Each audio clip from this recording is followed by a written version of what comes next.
আমি সব, আমার দল সব, আর অন্য কিছু নাই, এই চেতনার পরিবর্তন যদি ঘটানো যায় তাহলে আপনার অবাধ সুষ্ঠু নির্বাচন সম্ভব।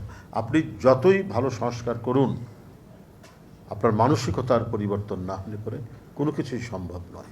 বিশেষ করে যারা জুলাই বিপ্লব, আগস্ট বিপ্লব এবং দীর্ঘ 15-16 বছর গণতন্ত্রের জন্য যারা লড়াই করেছেন, সেই সমস্ত দলগুলো যারা অংশগ্রহণ করেছিলেন এই আন্দোলনে, যারা জেল, জুলুম, গুম, ক্রস ফায়ারের শিকার হয়েছেন, তাদেরকে কমপক্ষে একটা উপলব্ধির জায়গায় আসতে হবে যে না, সরকার যেই গঠন করুক, সে সরকার পরিচালনার সময় তাদের অধীনে যে নির্বাচনগুলো হবে, স্থানীয় সরকার নির্বাচন, সেই নির্বাচনগুলো যাতে অবাধ সুষ্ঠু নির্বাচন হয়, সেই ধরনের একটা গ্যারেন্টি যেমন আইনের মধ্যেই থাকবে, যে সেই সময় দেখা যেতে পারে যে ওই নির্বাচন সংক্রান্ত কোনো বিষয়ে অ্যাবসলিউট ক্ষমতা নির্বাচন কমিশনকে দেওয়া যেতে পারে, যে ওখানে কোনো ধরনের হস্তক্ষেপ, যদিও এখনও আইন আছে যে সে মানে নির্বাচনের ক্ষেত্রে নির্বাচন কমিশন তো সেই সর্বেসর্বা, কিন্তু রাজনৈতিক সরকার গঠিত হওয়ার পরে নির্বাচন কমিশন কেন জানি স্বয়ংক্রিয়ভাবেই কিছুটা মানে অধীন হয়ে পড়েন, পরাধীন হয়ে পড়েন। তাদের যে আপনার আইন বলে, সংবিধান বলে, তাদের যে নিজস্ব স্বাধীনতা, সেই নিজস্ব স্বাধীনতা তারা মানে প্রয়োগ করতে চান না বা পারেন না, নিজেই কেন জানি দুর্বল হয়ে পড়ে। তো সুতরাং দেখা যায় দলীয় সরকারের অধীনে নির্বাচনের সময় তখন অনেক ক্ষেত্রেই হস্তক্ষেপ হয়, অনেক ঘটনা ঘটে। তো সুতরাং সংস্কারের ক্ষেত্রে এখানেও আমাদের একটা এমন প্রভিশন থাকা দরকার যে হ্যাঁ, দলীয় সরকার থাকবে কিন্তু নির্বাচন কমিশন আপনার পরিপূর্ণ স্বাধীনতা ভোগ করবে। সবচেয়ে ইন্টারেস্টিং ব্যাপার হলো যে বিগত যে সরকার আন্দোলনের মাধ্যমে পতন হয়েছে, তাদের প্রধান দেশ ছেড়ে পালিয়েছে, তারা এমনও করেছেন তাদের সময় নির্বাচন কমিশনের যে এখনও যে স্বাধীনতাটা আছে, সংবিধান তাদেরকে যে স্বাধীনতাটা দিয়েছে একটা ইন্ডিপেন্ডেন্ট বডি হিসাবে, সেই স্বাধীনতা নিজের থেকেই খর্ব করার জন্য নির্বাচন কমিশন তারা প্রস্তাব দিয়েছিলেন সরকারের কাছে, তাদের অনেক ক্ষমতা সরকারের হাতে তুলে দিতে চেয়েছিলেন।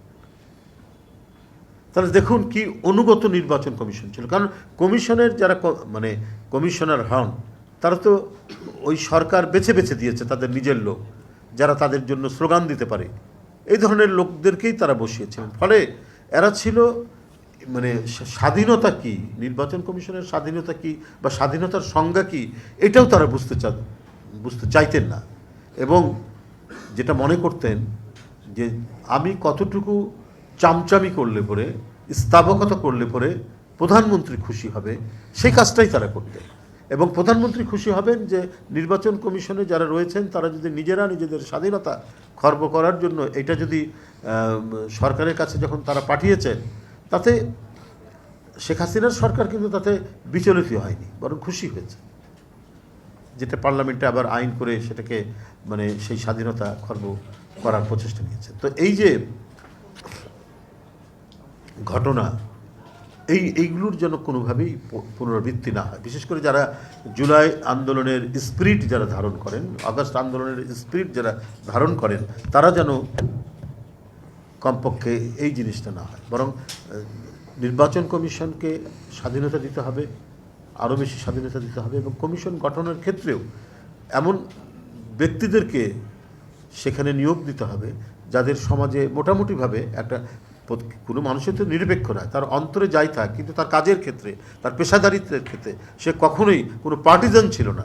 এই ধরনের মানুষকে দরকার হলে আমাদের বাংলাদেশে যারা বিদেশে কোনো বিশ্ববিদ্যালয়ে পড়াচ্ছেন বা কোনো গুরুত্বপূর্ণ কাজে আছেন, তাদেরকে ধরে নিয়ে এসেও তারা বাংলাদেশের নাগরিক হলে পরে তাদেরকে নির্বাচন কমিশনে বসিয়ে একটা নিরপেক্ষতার জায়গা আমাদের নিশ্চিত করতে হবে, এবং এর জন্য যে প্রয়োজনীয় সংস্কারগুলো করা দরকার এবং এর জন্য যা কিছু করা দরকার সেইটা হবে। এটা আমার অভিমত, আমার ব্যক্তিগত অভিমত।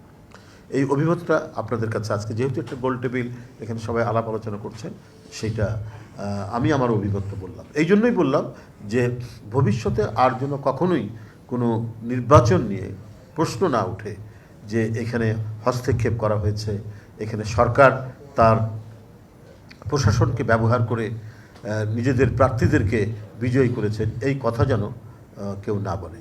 আর সত্যিকার অর্থেই যদি একটা অবাধ নিরপেক্ষ নির্বাচন হয়, সেখানে মানে ঈর্ষাবশত প্রতিহিংসাবশত যদি কেউ এর বিরুদ্ধে আরোপ লাগাতে চায়, তো সেই আরোপ লাগানোটা, সেই মিথ্যাটা টেকে না, মানুষ সেটা বিশ্বাস করে না।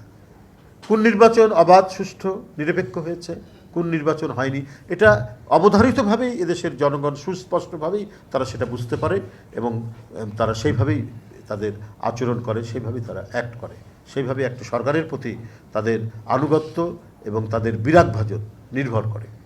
তো যাই হোক, আমি আর বক্তব্য দীর্ঘায়িত করতে চাচ্ছি না। শোনার পর দিলেই ভালো হতো, কিন্তু আমাকে আরেকটি প্রোগ্রামে যেহেতু যেতে হচ্ছে এবং 10টার মধ্যে সেই প্রোগ্রাম। ডক্টর মোহাম্মদ ইউনূসকে প্রধান করে জাতীয় ঐক্যমত্য কমিশন গঠন করা হয়েছে, যারা আজকে বিএনপির সাথে ফার্স্ট বৈঠক। সময়ের মধ্যে নির্বাচনটা দেওয়া দরকার, যে সময়টা যেন খুব প্রলম্বিত না হয়, এ কথাটা বলা হয়েছে।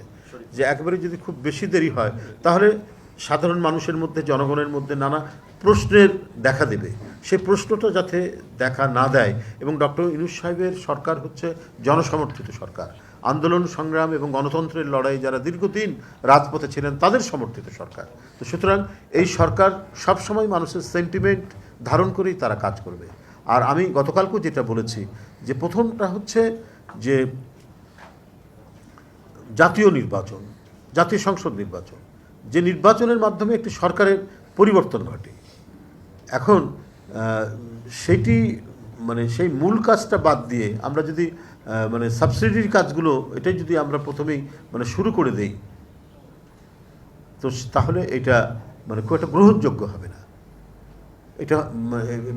এটা হতে পারে না এই জিনিসটা।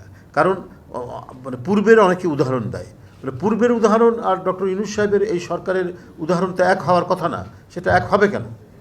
এটা তো একটা বিপ্লবের ফলে জনসমর্থিত সরকার।